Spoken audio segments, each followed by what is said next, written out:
ओम नमो भगवते वासुदेवाय नमः। जय श्री कृष्णा, राधे राधे। प्रिय भक्तजनों, आज हम सब गुरुवार व्रत कथा को बड़े ही श्रद्धा भाव के साथ श्रवण करेंगे।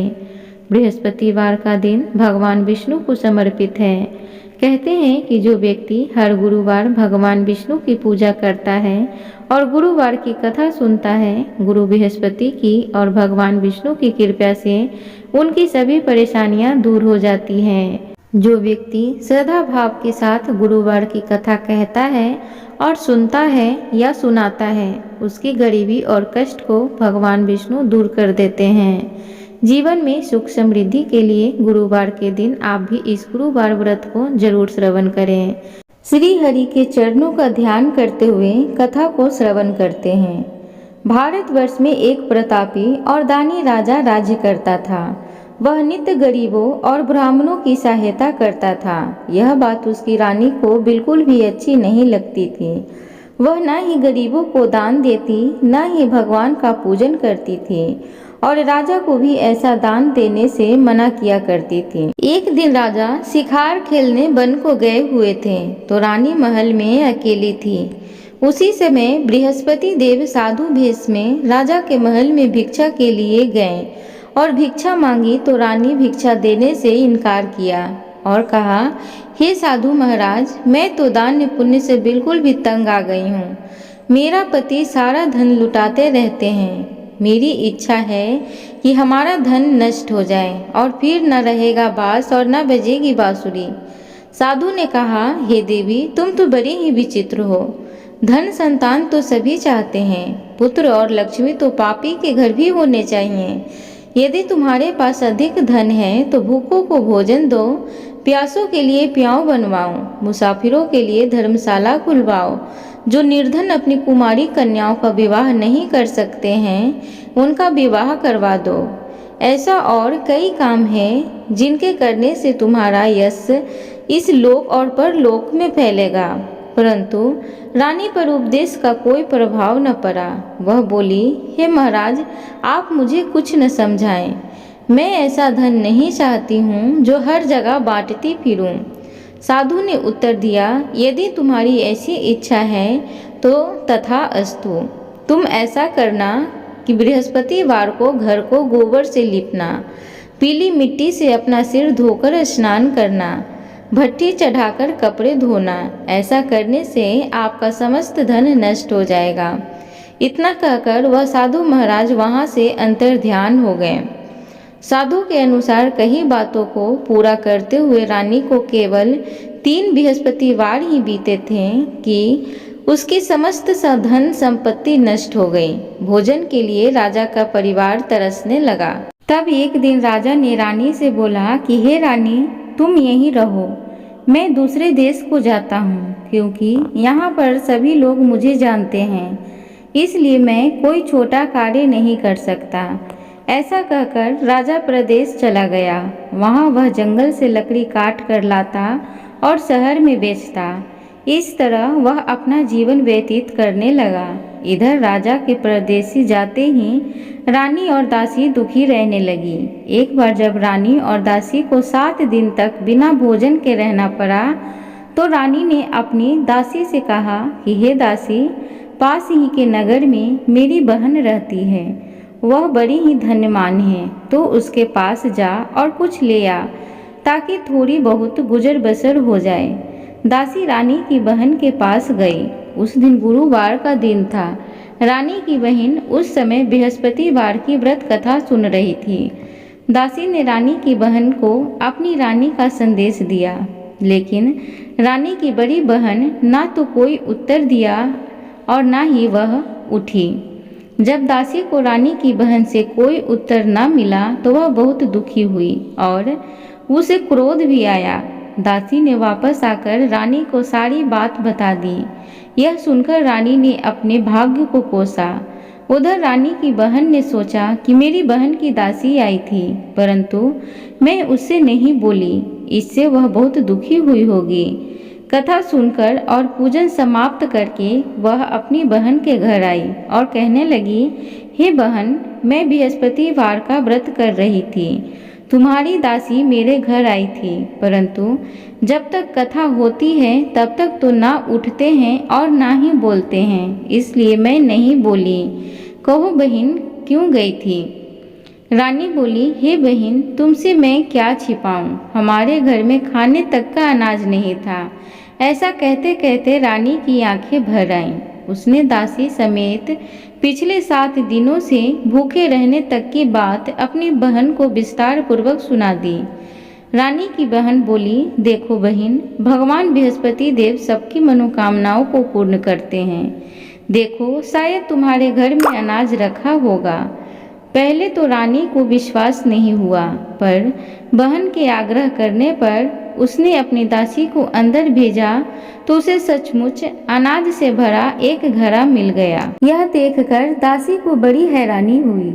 दासी रानी से कहने लगी कि हे रानी, जब हमको भोजन नहीं मिलता तो हम व्रत ही तो करते हैं, इसलिए क्यों न इनसे व्रत और कथा की विधि पूछ ली जाए ताकि हम भी व्रत कर सकें। तब रानी ने अपनी बहन से बृहस्पतिवार के व्रत के बारे में पूछा। उसकी बहन ने बताया, बृहस्पतिवार के व्रत में चने की दाल और मुनक्का से विष्णु भगवान का केले की जड़ में पूजन करें तथा दीपक जलाएं, व्रत कथा सुने और पीला भोजन ही करें। इससे बृहस्पति देव प्रसन्न होते हैं। व्रत और पूजन विधि बताकर रानी की बहन अपने घर को लौट गई। 7 दिन बाद जब गुरुवार आया तो रानी और दासी ने व्रत रखा। गुड़साल में जाकर चना और गुड़ ले आई, फिर उससे केले की जड़ में तथा विष्णु भगवान का पूजन किया। अब पीला भोजन कहाँ से आए, इस बात को लेकर दोनों बहुत दुखी थे। चूँकि उन्होंने व्रत रखा था, इसलिए बृहस्पति देव उनसे प्रसन्न थे। इसलिए वे एक साधारण व्यक्ति का रूप धारण करके 2 थालों में सुंदर पीला भोजन दासी को दे गए।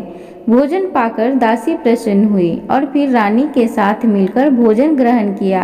उसके बाद वे सभी गुरुवार को व्रत और पूजन करने लगे। बृहस्पति भगवान की कृपा से उसके पास फिर से धन संपत्ति आ गई, परंतु रानी फिर से पहले की तरह आलस्य करने लगी। तब दासी बोली, देखो रानी, तुम पहले भी इसी प्रकार आलस्य करती थी। तुम्हें धन रखने में कष्ट होता था, इस कारण सभी धन नष्ट हो गया, और अब जब भगवान बृहस्पति की कृपा से धन मिलता है तो तुम्हें फिर से आलस्य होता है। रानी को समझाते हुए दासी कहती है कि बड़ी मुसीबतों के बाद हमने यह धन पाया है, इसलिए हमें दान पुण्य करना चाहिए, भूखे मनुष्यों को भोजन कराना चाहिए और धन को शुभ कार्यों में खर्च करना चाहिए, जिससे तुम्हारे कुल का यश बढ़ेगा, स्वर्ग की प्राप्ति होगी और पितृ प्रसन्न होंगे। दासी की बात मानकर रानी अपना धन शुभ कार्यों में खर्च करने लगी, जिससे पूरे नगर में उसका यश फैलने लगा। उधर एक दिन राजा दुखी होकर जंगल में एक पेड़ के नीचे आसन जमाकर बैठ गया। वह अपनी दशा को याद करके व्याकुल होने लगा। बृहस्पतिवार का दिन था। एकाएक उसने देखा कि निर्जन वन में एक साधु प्रकट हुए। वह साधु भेष में स्वयं बृहस्पति देवता थे। लकड़हारे के सामने आकर बोले, हे लकड़हारे, इस सुनसान जंगल में तू चिंता मगन क्यों बैठा है? लकड़हारे ने दोनों हाथ जोड़कर प्रणाम किया और उत्तर दिया, हे महात्मा जी, आप सब कुछ जानते हैं, मैं क्या कहूँ? यह कहकर रोने लगा और साधु को अपनी आत्मकथा सुनाई। महात्मा जी ने कहा, तुम्हारी स्त्री ने बृहस्पति के दिन बृहस्पति भगवान का निरादर किया है, जिसके कारण रुष्ट होकर उन्होंने तुम्हारी यह दशा कर दी है। अब तुम चिंता को दूर करके मेरे कहने पर चलो तो तुम्हारे सब कष्ट दूर हो जाएंगे और भगवान पहले से भी अधिक संपत्ति देंगे। तुम बृहस्पति के दिन कथा किया करो। 2 पैसे के चने मुनक्का लाकर उसका प्रसाद बनाओ और शुद्ध जल से लोटे में शक्कर मिलाकर अमृत तैयार करो। कथा के पश्चात अपने सारे परिवार और सुनने वाले प्रेमियों में अमृत व प्रसाद बांटकर आप भी ग्रहण करो। ऐसा करने से भगवान तुम्हारी सब मनोकामनाएं पूरी करेंगे। साधु के ऐसा वचन सुनकर लकड़हारा बोला कि हे प्रभु, मुझे लकड़ी बेचकर इतना पैसा नहीं मिलता, जिससे भोजन के उपरांत कुछ बचा सकूं। मैंने रात्रि में अपनी स्त्री को व्याकुल देखा है। मेरे पास कुछ भी नहीं है जिससे मैं उसकी खबर मांग सकूं। साधु ने कहा, हे लकड़हारे, तुम किसी बात की चिंता मत करो। बृहस्पति के दिन तुम रोजाना की तरह लकड़ियां लेकर शहर को जाओ। तुमको रोज से दुगना धन प्राप्त होगा, जिससे तुम भली भांति भोजन कर लोगे तथा बृहस्पति देव की पूजा का सामान भी आ जाएगा। इतना कहकर साधु महाराज अंतर ध्यान हो गए। धीरे धीरे समय व्यतीत होने पर फिर वही बृहस्पतिवार का दिन आया। लकड़हारा जंगल से लकड़ी काटकर किसी शहर में बेचने गया। उसे उस दिन और दिन से अधिक पैसा मिला। राजा ने चना गुड़ आदि लाकर गुरुवार का व्रत किया।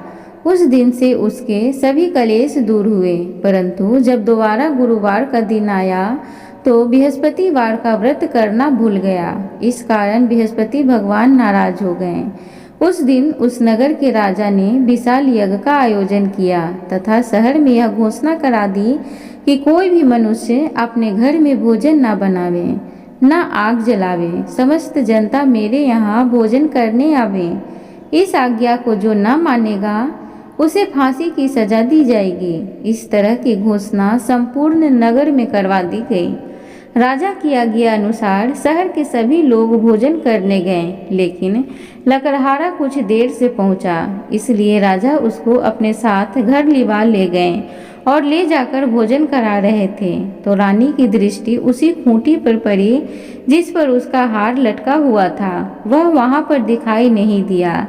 रानी ने निश्चय किया कि मेरा हार इस मनुष्य ने चुरा लिया है। उसी समय सिपाहियों को बुलाकर उसको कारागार में डलवा दिया। जब लकड़हारा कारागार में पड़ गया और बहुत दुखी होकर विचार करने लगा कि न जाने कौन से पूर्व जन्म के कर्म से मुझे यह दुख प्राप्त हुआ है, और उसी साधु को याद करने लगा जो कि जंगल में मिला था। उसी समय तत्काल बृहस्पति देव साधु के रूप में प्रकट हुए और उसकी दशा को देखकर कहने लगे कि अरे मूर्ख, तूने बृहस्पति देव की कथा नहीं करी, इस कारण तुझे दुख प्राप्त हुआ है। अब चिंता मत कर। बृहस्पतिवार के दिन कारागार के दरवाजे पर 4 पैसे पड़े मिलेंगे। उनसे तू बृहस्पति देव की पूजा करना, तेरे सभी कष्ट दूर हो जाएंगे। बृहस्पति के दिन उसे 4 पैसे मिले। लकड़हारे ने कथा कही। उसी रात्रि को बृहस्पति देव ने उस नगर के राजा को स्वप्न में कहा, हे राजा, तूने जिस आदमी को कारागार में बंद कर दिया है वह निर्दोष है, वह राजा है, उसे छोड़ देना। रानी का हार उसी खूंटी पर लटका है। अगर तू ऐसा नहीं करेगा तो मैं तेरे राज्य को नष्ट कर दूंगा। इस तरह रात्रि के स्वप्न को देखकर राजा प्रातःकाल उठा और खूंटी पर हार देखकर लकड़हारे को बुलाकर क्षमा मांगी तथा लकड़हारे को योग्य सुंदर वस्त्र आभूषण देकर विदा कर दिया। बृहस्पति देव की आज्ञा अनुसार लकड़हारा अपने नगर को चल दिया। राजा जब अपने नगर के निकट पहुंचा तो उसे बड़ा आश्चर्य हुआ। नगर में पहले से अधिक बाग, तालाब, कुएं तथा बहुत से सुंदर मंदिर आदि बन गई हैं। राजा ने पूछा, यह किसका बाग और धर्मशाला है? तब नगर के सब लोग कहने लगे कि यह रानी और दासी का है। तो राजा को बड़ा ही आश्चर्य हुआ और गुस्सा भी आया। जब रानी ने यह खबर सुनी कि राजा आ रहे हैं तो उन्होंने दासी से कहा कि हे दासी, देख, राजा हमको कितनी बुरी हालत में छोड़कर गए थे। हमारी ऐसी हालत देखकर वह लौट न जाए, इसलिए तू दरवाजे पर खड़ी हो जा। आज्ञा अनुसार दासी दरवाजे पर खड़ी हो गई। राजा आए तो उन्हें अपने साथ लिवा लाई। तब राजा ने क्रोध करके अपनी रानी से पूछा कि यह धन तुम्हें कैसे प्राप्त हुआ है? तब उन्होंने कहा, हमें यह सब धन बृहस्पति देव के इस व्रत के प्रभाव से प्राप्त हुआ है। राजा ने निश्चय किया कि 7 रोज बाद तो सभी बृहस्पति देव का पूजन करते हैं, परंतु मैं प्रतिदिन दिन में 3 बार कहानी तथा रोज व्रत किया करूँगा। अब हर समय राजा के दुपट्टे में चने की दाल बंधी रहती तथा दिन में 3 बार कहानी कहता। एक रोज राजा ने विचार किया कि चलो अपनी बहन के यहाँ से हो आवें। इस तरह निश्चय कर राजा घोड़े पर सवार होकर अपनी बहन के यहाँ को चलने लगा। मार्ग में उसने देखा कि कुछ आदमी एक मुर्दे को लिए जा रहे हैं। उन्हें रोककर राजा कहने लगा, अरे भाइयों, मेरी बृहस्पति देव की कथा सुन लो। वे बोले, लो, हमारा तो आदमी मर गया है, इसको अपनी कथा की पड़ी है। परंतु कुछ आदमी बोले, अच्छा कहो, हम तुम्हारी कथा भी सुनेंगे। राजा ने दाल निकाली और जब कथा आधी हुई थी कि मुर्दा हिलने लग गया, और जब कथा समाप्त हो गई तो राम राम करके मनुष्य उठकर खड़ा हो गया। आगे मार्ग में उसे एक किसान खेत में हल चलाता मिला। राजा ने उसे देखा और उससे बोले, अरे भैया, तुम मेरी बृहस्पतिवार की कथा सुन लो। किसान बोला, जब तक मैं तेरी कथा सुनूंगा तब तक 4 हरैया जोत लूंगा। जा अपनी कथा किसी और को सुनाना। इस तरह राजा आगे चलने लगा। राजा के हटते ही बैल पछाड़ खाकर गिर गया तथा किसान के पेट में बड़े जोर का दर्द होने लगा। उस समय उसकी माँ रोटी लेकर आई। उसने जब यह देखा तो अपने पुत्र से सब हाल पूछा और बेटे ने सभी हाल कह दिया।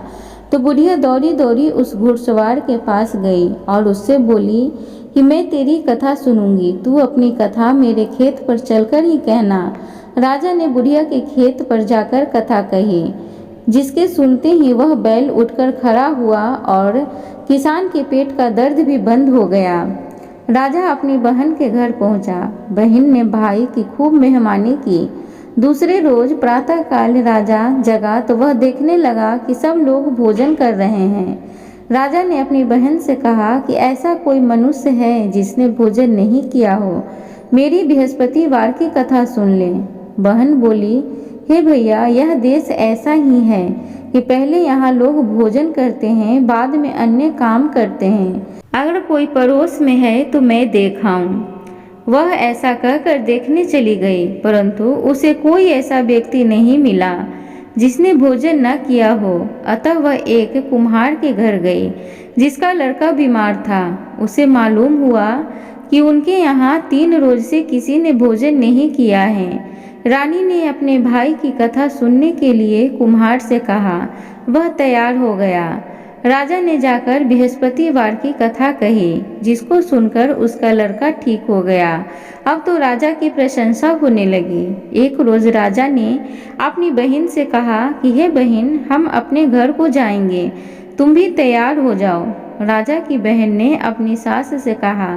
सास ने कहा, हाँ चली जा, परंतु अपने लड़कों को मत ले जाना, क्योंकि तेरे भाई के कोई औलाद नहीं है। बहन ने अपने भैया से कहा, हे भैया, मैं तो चलूंगी पर कोई बालक नहीं जाएगा। राजा बोला, जब कोई बालक नहीं चलेगा तब तुम ही क्या करोगी चल के। बड़ी दुखी मन से राजा अपने नगर को लौट आया।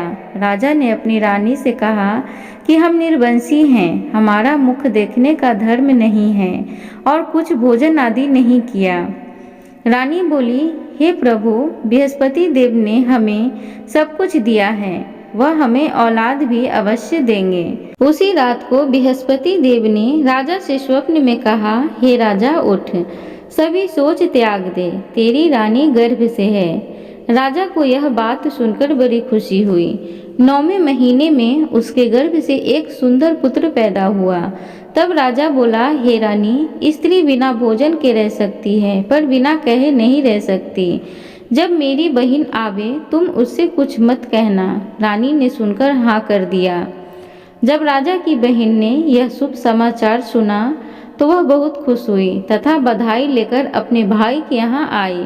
तभी रानी ने कहा, घोड़ा चढ़कर तो आई नहीं, गधा चढ़ी आई। राजा की बहन बोली, भाभी, मैं इस प्रकार न कहती तो तुम्हें औलाद कैसे मिलता। बृहस्पति देव ऐसे ही हैं, जैसे जिसके मन में कामनाएं हैं सभी को पूर्ण करते हैं। जो सद्भावना पूर्वक बृहस्पतिवार का व्रत करता है एवं कथा पढ़ता है अथवा सुनता है और दूसरों को सुनाता है, बृहस्पति देव उसकी सभी मनोकामनाएं पूर्ण करते हैं। भगवान बृहस्पति देव उसकी सदैव रक्षा करते हैं। संसार में जो मनुष्य सद्भावना से भगवान जी की पूजन व व्रत सच्चे हृदय से करते हैं तो उनकी सभी मनोकामनाएं पूर्ण करते हैं। जैसे सच्ची भावना से रानी और राजा ने उनकी कथा का गुणगान किया तो उनकी सभी इच्छाएं बृहस्पति देव जी ने पूर्ण की थी। इसलिए पूर्ण कथा सुनने के बाद प्रसाद लेकर जाना चाहिए। हृदय से उनका मनन करते हुए जयकारा बोलना चाहिए। बोलो बृहस्पति देव की जय, भगवान विष्णु की जय। प्रिय, एक अन्य कथा के अनुसार प्राचीन काल में एक ब्राह्मण रहता था। वह बहुत निर्धन था, उसके कोई संतान नहीं थी। उसकी स्त्री बहुत मलिनता के साथ रहा करती थी। वह स्नान न करती, किसी देवता का पूजन भी नहीं करती। इससे ब्राह्मण देवता बड़े दुखी थे। बेचारे बहुत कुछ कहते किंतु उसका कुछ परिणाम न निकला। भगवान की कृपा से ब्राह्मण की स्त्री के कन्या रूपी रत्न पैदा हुआ। कन्या बड़ी होने पर प्रातः स्नान करके विष्णु भगवान का जाप व बृहस्पतिवार का व्रत करने लगी। अपने पूजन पाठ को समाप्त करके विद्यालय जाती तो अपनी मुट्ठी में जौ भर के ले जाती और पाठशाला मार्ग में डालती जाती। तब ये जौ स्वर्ण के हो जाते। लौटते समय उनको बीनकर घर ले आती। एक दिन वह बालिका सूप में उस सोने के जौ को फटक कर साफ कर रही थी कि उसके पिता ने देख लिया और कहा, हे बेटी, सोने के जौ के लिए सोने का सूप होना चाहिए। दूसरे दिन बृहस्पतिवार था। इस कन्या ने व्रत रखा और बृहस्पति देव से प्रार्थना करके कहा, मैंने आपकी पूजा सच्चे मन से की हो तो मेरे लिए सोने का सूप दे दो। बृहस्पति देव ने उसकी प्रार्थना स्वीकार कर ली। रोजाना की तरह वह कन्या जौ फैलाती हुई जाने लगी। जब लौटकर जौ बिन रही थी तो उसे बृहस्पति देव की कृपा से सोने का सूप मिला। उसे वह घर ले आई और उसमें जौ साफ करने लगी, परंतु उसकी माँ का वही ढंग रहा। एक दिन की बात है, वह कन्या सोने के सूप में जौ साफ कर रही थी। उस समय उस शहर का राजपुत्र वहां से होकर निकला। इस कन्या के रूप और कार्य को देखकर मोहित हो गया तथा अपने घर जाकर भोजन तथा जल त्याग कर उदास होकर लेट गया। राजा को इस बात का पता लगा तो वह अपने प्रधानमंत्री के साथ उसके पास गए और बोले, हे बेटा, तुम्हें किस बात का कष्ट है? किसी ने अपमान किया है अथवा और कारण हो सो कहो, मैं वही कार्य करूँगा जिससे तुम्हें प्रसन्नता हो। अपने पिता की राजकुमार ने बातें सुनी तो वह बोला, मुझे आपकी कृपा से किसी बात का दुख नहीं है और किसी ने मेरा अपमान भी नहीं किया है, परंतु मैं उस लड़की से विवाह करना चाहता हूँ जो सोने के सूप में जौ साफ कर रही थी। यह सुनकर राजा आश्चर्य में पड़ा और बोला, हे बेटा, इस तरह की कन्या का पता तुम ही लगाओ, मैं उसके साथ तेरा विवाह अवश्य ही कर दूंगा। राजकुमार ने उस लड़की की घर का पता बतलाया। तब मंत्री उस लड़की के घर गए और ब्राह्मण देवता को सभी हाल बतलाया। ब्राह्मण देवता राजकुमार के साथ अपनी कन्या का विवाह करने के लिए तैयार हो गए तथा विधि विधान के अनुसार ब्राह्मण की कन्या का विवाह राजकुमार के साथ हो गया।